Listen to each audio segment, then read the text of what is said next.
آپا شمیم سے تو یہ بات ہضم ہی نہیں ہوتی کہ ان کی ماسی نسرین شمیم کی بجائے اپنے بیٹے کا چیک اپ کشف سے کروانا چاہتی ہے۔ شمیم کو تو شدید ذلت کا احساس ہوتا ہے اور وہ اسی لمحے سوچ لیتی ہے کہ اب نسرین ماسی کی چھٹی کرنی پڑے گی، لیکن کچھ اس طرح سے کہ عبدالباری کو لگے میں اس پہ احسان کر رہی ہوں۔ اسی لیے کشف اور عبدالباری کو اپنے کمرے میں بلا کے جب کہتی ہے کہ عبدالباری تمہاری تنخواہ بہت قلیل ہے، میرا کلینک بھی بند ہو چکا ہے، ابا جی بھی اس دنیا میں نہیں رہے، تو میں سوچ رہی ہوں ہم فرد ہی کتنے ہیں، سارا دن گھر پہ تو صرف میں اور نسیم اور اس کی بیٹی ہوتے ہیں، تم نے اور کشف نے تو ویسے بھی سارا دن گزار کے گھر شام کو آنا ہوتا ہے، تو میں سوچ رہی تھی کہ میں اپنے بھائی پہ اتنا بوجھ نہ ڈالوں، اس لیے میں نے نسرین ماسی کی چھٹی کرنے کا فیصلہ کر لیا ہے۔ گھر کے تمام کام میں اور نسیم مل کے کر سکتے ہیں اور شام کو کشف آ کے کھانا بنانے میں ہماری مدد کر دیا کرے گی۔ کشف تو شمیم کے یہ بدلتے رنگ دیکھ کر حیران پریشان ہے کہ اس نے کس طرح سارے گھر والوں کے سامنے رو رو کے مگرمچھ کے آنسو نکال کے اپنے کیے کی معافی مانگی تھی، اور اب کشف اس کا اصل چہرہ عبدالباری کے سامنے لا بھی نہیں سکتی، کیونکہ اگر وہ عبدالباری کو بتا بھی دے کہ شمیم نے یہ سب کچھ صرف اس لیے کیا ہے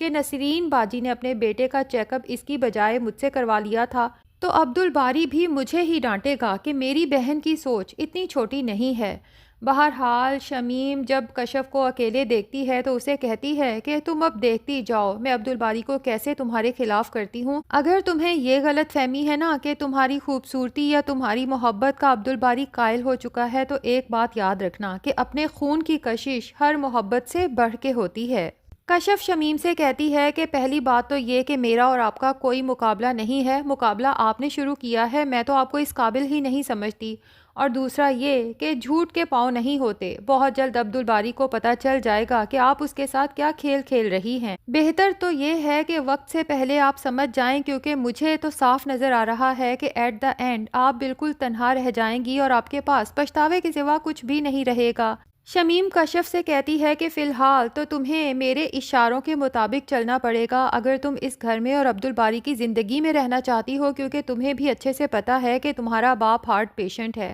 ایک بہن پہلے ہی اپنا گھر اجاڑ کے بیٹھی ہوئی ہے، دوسری بھی اگر گھر سے ناراض ہو کے وہاں پہنچ جائے گی تو پتہ نہیں منور چچا کا کیا بنے گا۔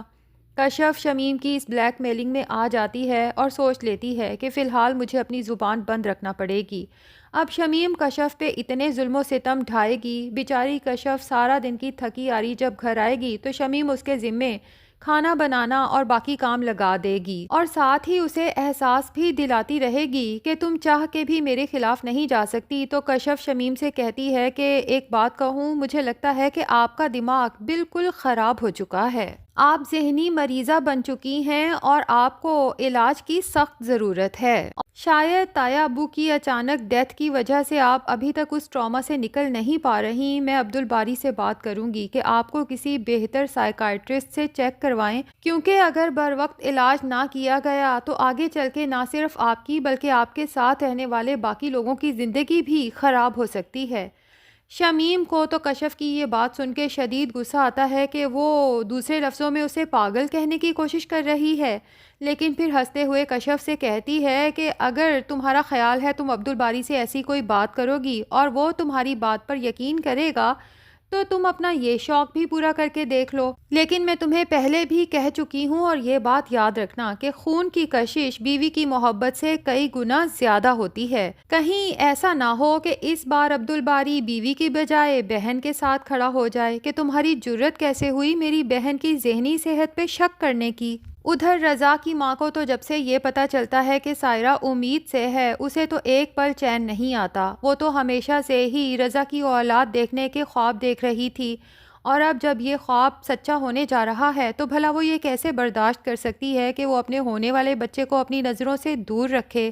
اپنے شوہر سے بات کرتی ہے تو وہ کہتا ہے کہ تم لوگوں نے اس بیچاری سائرہ کے ساتھ کتنا برا کیا ہے، تمہارے بیٹے نے اس پہ سوکن لا کے بٹھا دی، وہ تو بھلے مانس لوگ ہیں سائرہ کے گھر والے کے چپ چاپ اپنی بیٹی کو یہاں سے لے کے چلے گئے، لیکن اب اگر تم لوگ سائرہ کے بچے پہ اپنا حق جمانے کی کوشش کرو گے تو پھر وہ چپ نہیں رہیں گے، ضرور شور مچائیں گے۔ رضا کی ماں جو کہ الٹی کھوپڑی کی عورت ہے اپنے شوہر سے کہتی ہے کہ ایسے کیسے شور مچائیں گے، بھائی اس بچے پہ ہمارا حق ہے اور وہ میرے بیٹے کا حق اس طرح سے نہیں چھین سکتے۔ لڑائیاں اپنی جگہ صحیح، لیکن ایک بچے پہ سب سے زیادہ حق اس کے باپ کا ہوتا ہے۔ رضا کے فادر تو کہتے ہیں مجھے اس معاملے سے دور ہی رکھو تو بہتر ہے، لیکن رضا کی ماں اگلے ہی دن سائرہ کے گھر پہنچ جاتی ہے۔ سائرہ کے ماں باپ کو تو بہت غصہ آتا ہے کہ اب یہ کس حق سے یہاں آئی ہیں جبکہ ان کا بیٹا اپنی دوسری بیوی کے ساتھ زندگی گزار رہا ہے، ہماری بیٹی کو اتنا بڑا دھوکہ دینے کے بعد۔ تو رضا کی ماں ڈھٹائی سے کہتی ہے کہ میں پرانی باتوں پہ تبصرہ کرنے نہیں آئی، بلکہ مجھے تو اس کی فکر کھینچ لائی ہے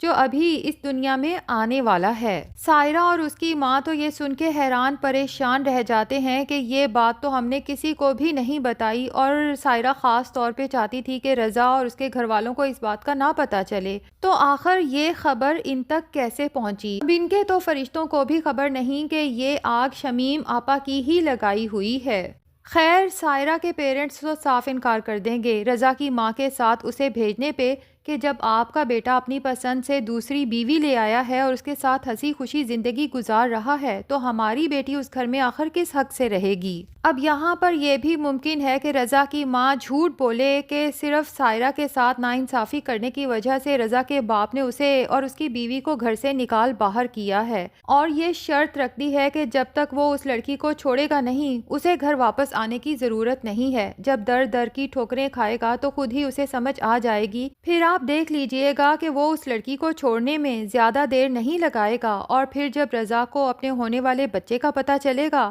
تو اسے سائرہ کی قدر و قیمت کا بھی احساس ہو جائے گا۔ لیکن سائرہ کے پیرنٹس جو بہت سمجھدار لوگ ہیں رضا کی ماں سے کہیں گے کہ غلطی تو آپ کے بیٹے نے کی ہے، اب اس کی تکلیف اگر اس بچی کو ملے گی تو ہمیں یہ بھی پسند نہیں، وہ بھی کسی ماں باپ کی اولاد ہے اور ظاہر ہے کہ ان کی بچی تکلیف میں ہوگی تو اس کے ماں باپ کو بھی تکلیف پہنچے گی، اور رہی بات ہونے والے بچے کی وجہ سے ہماری بیٹی کی اہمیت کا احساس ہونے کی، تو بھلا ہم نے اس احساس کا کیا کرنا؟ ہم نے تو اپنی بیٹیوں کی بہت اچھی تربیت کی ہے اور یہی چاہتے تھے کہ رضا ہماری بیٹی کی پہلے سے ہی قدر کرے۔ تو فی الحال تو رضا کی ماں کو خالی ہاتھ ہی واپس جانا پڑے گا، اور ادھر رضا کو بھی شمائلہ ناکو چنے چبوانے والی ہے، کیونکہ جس گھر میں رضا اب شمائلہ کو لے کے گیا ہے ایک پرانا سا چھوٹا سا گھر ہے جہاں گیس بجلی پانی کے مسئلے بھی چلتے رہیں گے، اور یہ شمائلہ جس نے رضا کو اس کی دولت کی وجہ سے پسند کیا تھا جب غربت دیکھے گی تو خود بخود رضا کو چھوڑنے کا فیصلہ کر لے گی۔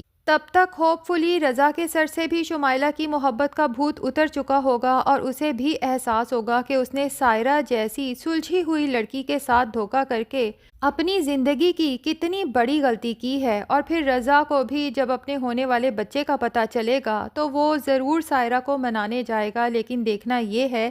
کہ کیا سائرہ آرام سے مان جاتی ہے یا پھر کوئی شرط رکھتی ہے۔ ویسے ناظرین، آپ کا کیا خیال ہے؟ کیا رضا جیسے لڑکے زندگی میں کبھی ٹھیک ہو بھی جاتے ہیں یا ساری زندگی ایسے ہی رہتے ہیں؟ کمنٹ سیکشن میں اپنی رائے کا اظہار ضرور کریں، اور اگر ہمارے چینل پہ نئے ہیں تو پلیز چینل کو بھی سبسکرائب کر لیں۔